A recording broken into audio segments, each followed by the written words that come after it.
جناب اسپیکر، میں شروع اس بات سے کرنا چاہ رہا تھا. یہ بلاول صاحب کا مائک چیک کریں. جناب اسپیکر، میں شروع اس بات پہ کرنا چاہ رہا تھا. میں پاکستان پیپلز پارٹی کی طرف سے اور پورا ملک کی طرف سے جو دہشت گردی کے واقعے پچھلے چند دنوں میں کراچی، اسلام آباد سے لے کے پختونخوا تک جو واقعے ہوئے ہیں ان کا میں مزاحمت بھی کرنا چاہوں گا اور یاد دلوانا چاہوں گا اس ہاؤس میں جو منتخب نمائندے موجود ہے، چاہے وہ ٹریزری بینچز سے تعلق رکھے یا وہ اپوزیشن بینچز پہ بیٹھے ہوئے ہو، کہ جہاں ہمارا سیاسی اختلافات ہو سکتے ہیں، نظریاتی اختلافات ہو سکتے ہیں، جہاں تک اس ملک کی سلامتی کی بات ہے، جہاں تک اس ملک کے دشمن اور مخالفوں کی بات ہے، اور جہاں تک ان دہشت گردوں اور ان درندوں کے مقابلے کرنے کی بات ہے، تو نہ صرف اس پورا ہاؤس کو ایک ہونا چاہیے مگر اس پورا ملک کو ایک ہو کے ان کا مقابلہ کرنا پڑے گا. اور انشاءاللہ تعالی جناب اسپیکر، کہ ایک بار پھر تو دہشت گرد اپنے سر تو اٹھا رہے ہیں، مگر شکر الحمدللہ پاکستان نے پہلے بھی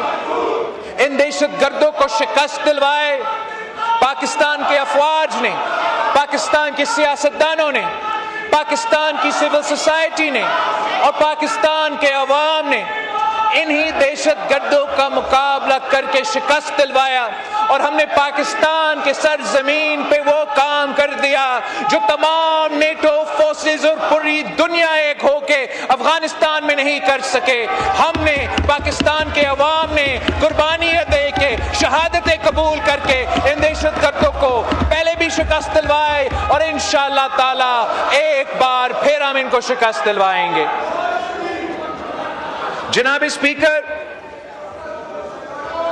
ہم ایک سال پہلے